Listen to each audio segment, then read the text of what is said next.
So asbestos management surveys need to be carried out on all commercial properties or the communal areas of residential flats that were built before the year 2000.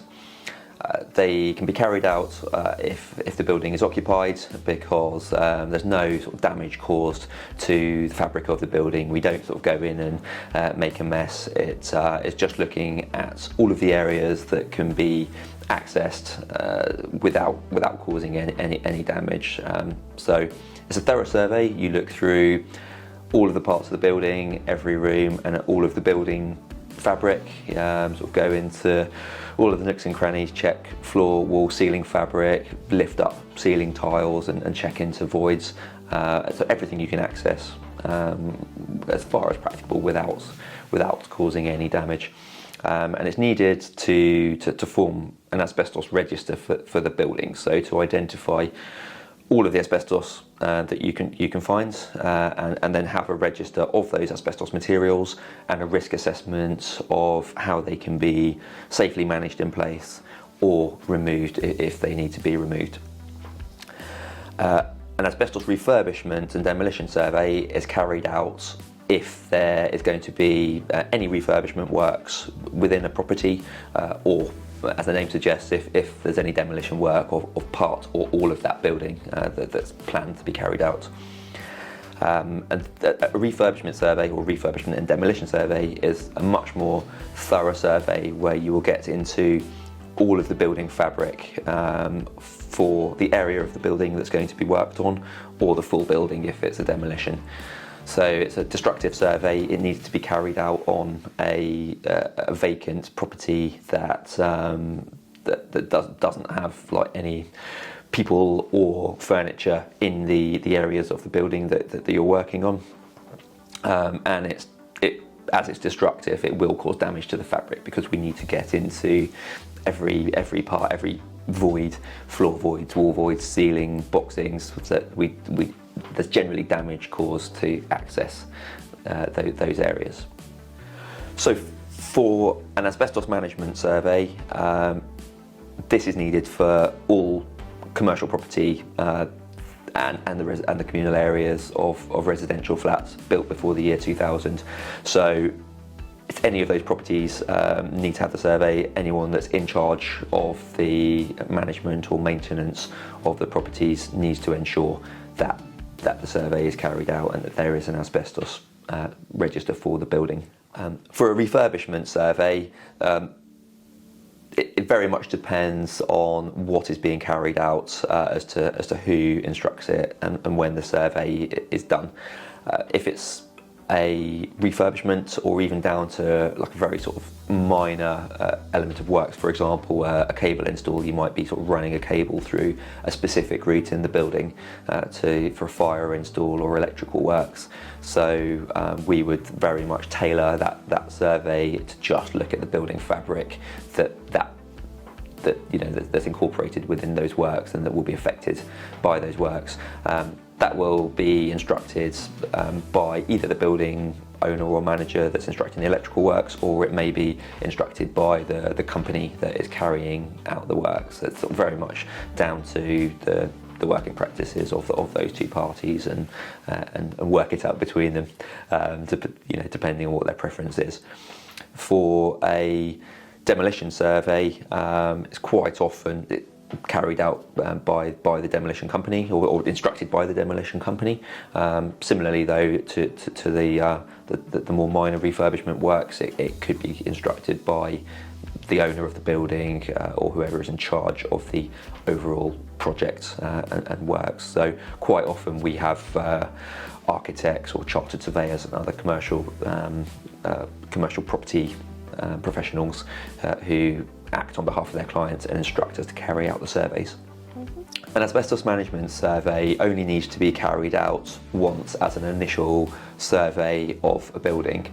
So it needs to be carried out on a commercial property to create an asbestos register for ongoing occupation and management of those asbestos materials safely in place.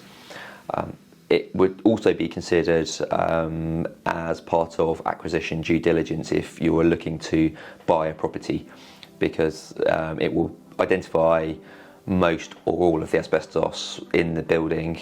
It may miss some, of course, because we can't go into the actual kind of voids and inner structure of the property, but most of the materials are usually identified during a management survey. So as part of buying the property, it really reduces your risk financially of buying a property with a lot of asbestos that is then going to be very costly to either manage in place or remove as part of a refurbishment or work that you have planned or at a later date. So yeah, a lot of our clients sort of do choose to have surveys done as part of that due diligence process. Asbestos refurbishment surveys are very much tailored to the work that is being carried out. So as an intrusive survey, we don't want to damage any of the building fabric that's not going to be worked on, that is then going to need to be repaired unnecessarily. So we will very much look at the exact schedule of works and what is being carried out if it is a refurbishment or work on a particular part of the building, and tailor the survey to look only at that building material and only cause damage to something that is actually going to be worked on. If it's of course a demolition of the building, then we need to access the full fabric, and there'll be damage caused to everywhere, but that doesn't matter because the building is then going to be knocked down.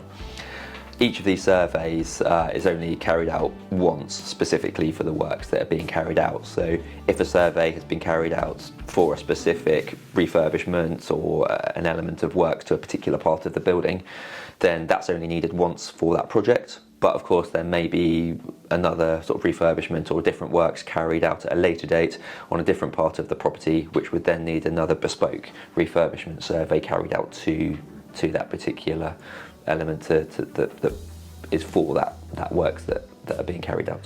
So for refurbishment and demolition surveys, we either work directly for the companies that need the work, the survey carrying out. So this could be building contractors, commercial fit-out companies, demolition companies themselves that need the surveys doing, and they instruct us directly to do those surveys that they need. We also work for property professionals such as architects and chartered surveyors who are acting on behalf of their client to organise all of the works on a project, and they will work with us to review the schedule of works, check when the survey sort of best fits into that schedule, and then instruct us on their client's behalf to carry the survey out. So once you know where any asbestos materials are within a property, so you've had your original main asbestos management survey carried out and you've got an asbestos register for the building, once you know what the materials are, what the risk levels are, whether you can manage those materials in place within the building, which is quite often the case, or more often than not. You may have some materials that are higher risk or at risk of being damaged by the day-to-day use of the building. It may be that survey has recommended that works are carried out to make those safe if they're in a dangerous situation.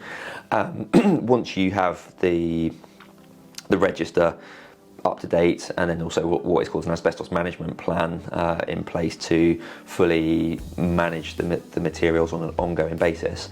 As part of that asbestos management plan, you need to monitor the asbestos materials on a regular basis. So within the DHSE's guidance documents, the Control of Asbestos Regulations 2012, the legislation itself, and the other guidance documents that the DHSE makes available, they recommend that this is monitored, usually by an asbestos consultancy, because they know what they are looking at to check for potential damage or degradation to those asbestos materials in situ.